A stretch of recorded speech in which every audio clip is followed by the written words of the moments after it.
Hello guide, welcome to গ্রামীণ doctor YouTube channel. আজ আমি আলোচনা করব জল অল্প পরিমাণে খেলে বা পর্যাপ্ত পরিমাণ জল না খেলে আমাদের শরীরে যে 5টি মারাত্মক ক্ষতিকর রোগ হয় সে সম্পর্কে আলোচনা করছি। 1 নম্বর যে রোগটা লক্ষিত হয় বা পরিলক্ষিত হয় সেটা হচ্ছে কিডনি স্টোন বা কিডনি পাথর। পর্যাপ্ত পরিমাণ জল না খেলে বা কম পানি পান করলে শরীরের মধ্যে যে ক্ষতিকারক বর্জ্য পদার্থগুলি রয়েছে তা ঠিকমতো শরীর থেকে বের হতে পারে না, ফলে তা কিডনিতে জমা হতে থাকে এবং পাথরের সৃষ্টি হয়। 2 নম্বর হচ্ছে কবজি ও জয়েন্টে ব্যথা। তাহলে জয়েন্ট ও কবজির যে কাজ করতে হলে ঠিকমতো কাজ করতে হলে জলের প্রয়োজন, আর সেখানে যদি জল অল্প পরিমাণে খাওয়া হয় সেক্ষেত্রে লুব্রিকেশন নামক একটা পদার্থ আছে শরীরে আমাদের, সেটি কমে যায়, এর ফলে ব্যথার সৃষ্টি হয়।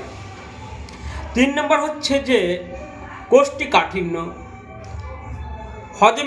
হজম ঠিক রাখার জন্য পর্যাপ্ত পরিমাণ জল প্রয়োজন, আর এখানে জল অল্প খাওয়া হয় সেক্ষেত্রে হজমের গণ্ডগোল হয় এবং পেট শক্ত হয়ে যায় এবং কোষ্ঠীকাঠিন্য দেখা যায়। 4 নম্বর হচ্ছে ত্বক শুষ্ক ও ব্রণের সমস্যা। জল অল্প পরিমাণ খেলে ত্বক শুকিয়ে যায়, এর ফলে প্রচুর পরিমাণে ব্রণ হয় এবং ত্বক শুকনো হয়ে যায়। 5 নম্বর যে লক্ষণটি প্রকাশিত হয় সেটা হচ্ছে মাইগ্রেনের সমস্যা বা মাথা ব্যথা।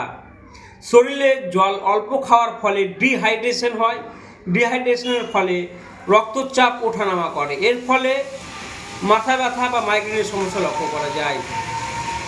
আমাদের যেটি সতর্ক থাকতে হবে বা সাবধান হতে হবে সেটি হচ্ছে দিনে 8 থেকে 10 গ্লাস জল সবারই খাওয়া প্রয়োজন বা অপরিহার্য।